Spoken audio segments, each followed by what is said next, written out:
In this idea, Worth Action, I want to explore what I think is the single most important bit of code in evolutionary history. And the code is simply this, that those who have strength, power, talent, use that strength, power, talent to help others, other human beings, to lift out of survival mode. And I want to talk about survival in terms of the brain. That we all have our lizard brain, which is the part of us that is kind of in survival. And we have the human brain, which is, our left, right hemispheres of thinking and feeling and empathy, and with that comes, free will. And also with empathy, the possibility of being kind. And then we have the center and the transcendent brains, which, as I understand them, are the pineal gland and the hypothalamus, which are parts in our brain where when we as human beings enter those states, either in deep meditation, in transcendent moments, or at times under the influence of psychedelic substance that bring us into this part of our brain, that when we enter this part of our brain, we move beyond ourself to the protection and honor of something bigger than us, something that feels sacred, that is important for humankind and human consciousness, not just the human ego. And if we look at that as an evolutionary hierarchy of consciousness between fight, flight, freeze, to survive as a sociopath, meaning without empathy, and as a thinking, feeling human being, an individual self, and as an inspired consciousness that identifies with something bigger than ourselves,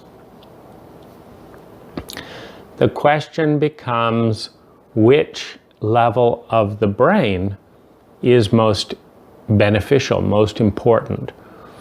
And I think that going from our lizard brain, which is sociopathic, to our human brain, which is empathic. It's about free choice as opposed to acting out of fear, is a really profound step for humanity in a couple of different ways.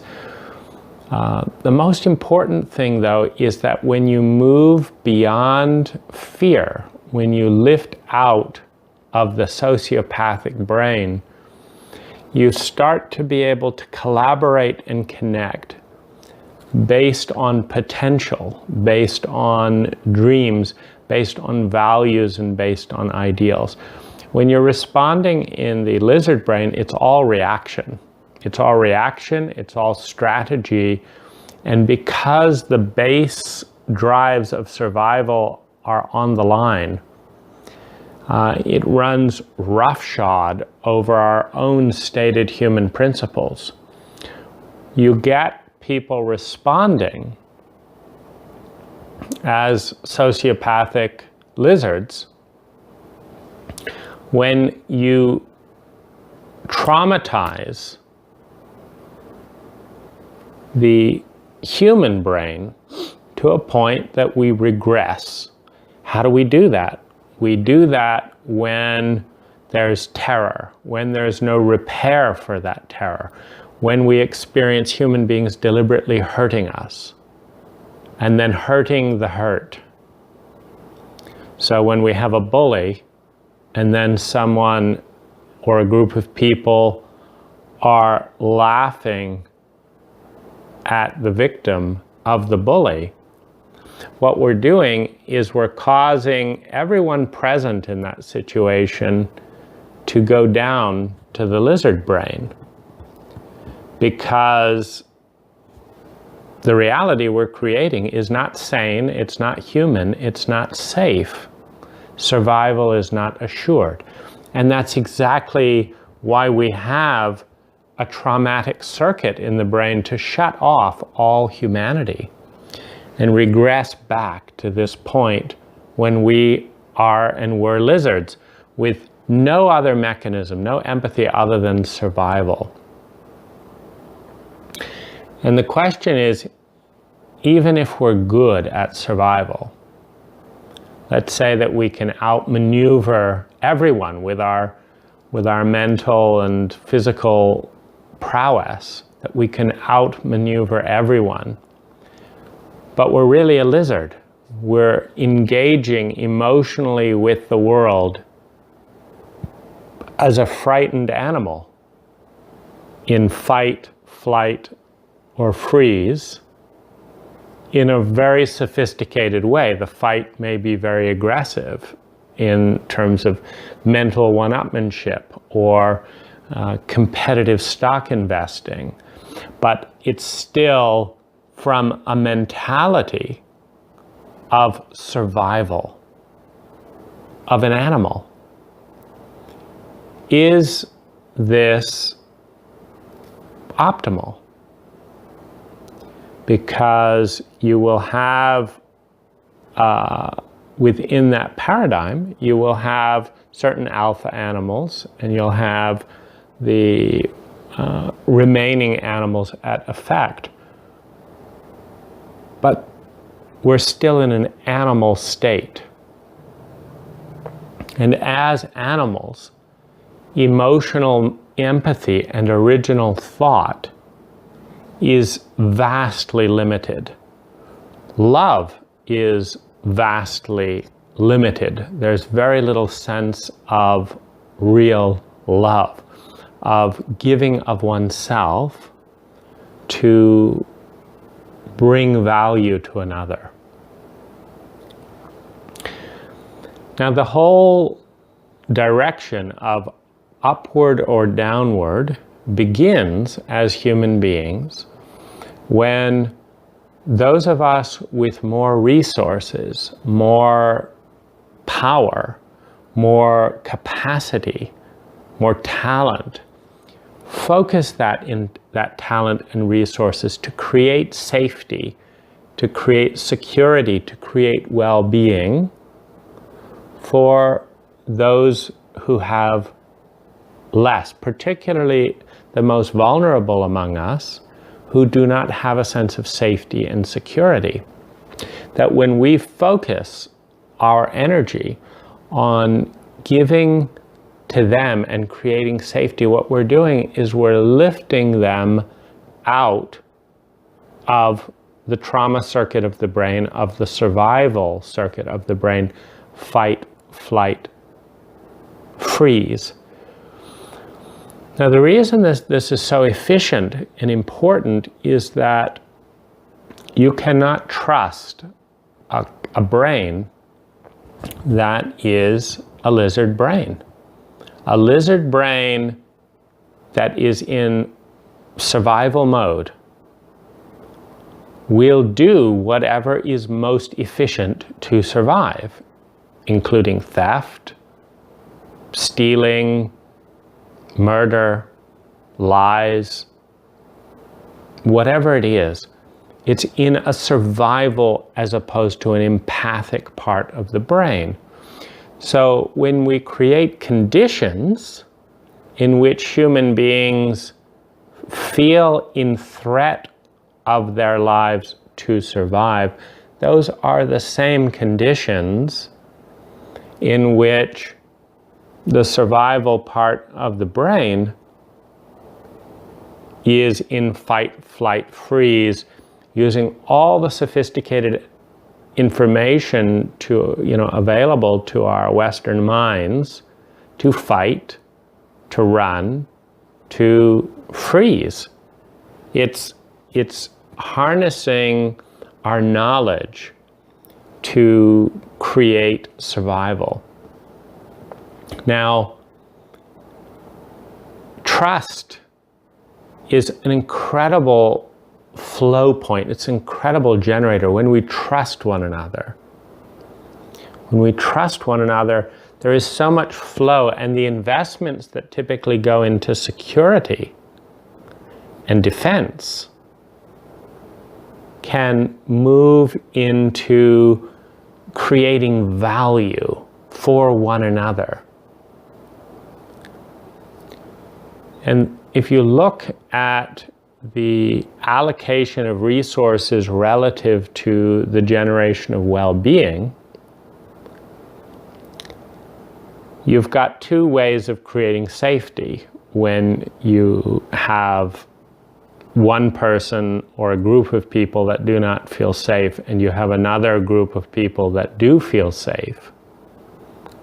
You have two ways of resolving that. One is the people that do feel safe put up walls and boundaries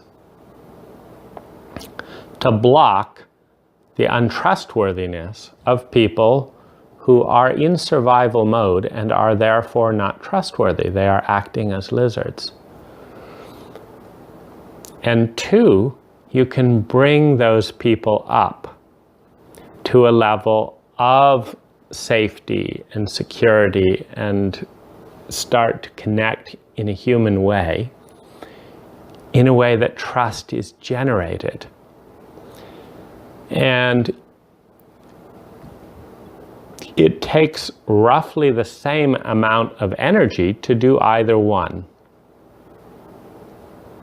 It takes about the same amount of energy to do either one, to lift other people up or to put locks on doors, have huge militaries, etc., because this is the case on both an individual level and a national level. But there's a very big difference. As human beings, we are vulnerable to being pulled down to our lowest common denominator, which is that if I know I'm with someone who is functioning from their survival brain, fight, flight, freeze, then I know I'm not fully safe. So there's a part of me that's down there as well, kind of watching, waiting, what move are they going to make? Am I safe? Am I not? That may be 20, 30, 40, 50, 60, 70, 80% of my energy is focused on this preparation for threat. And the question is, regardless of how much energy it takes, regardless of how safe we actually are, can we, well, the question is one of quality of life and enjoyment. Because as we put up walls and block those from lifting up to join us, we are afraid. We are afraid of being attacked. We're afraid that our defenses might be vulnerable, and they always are at some level. It's a deterrent.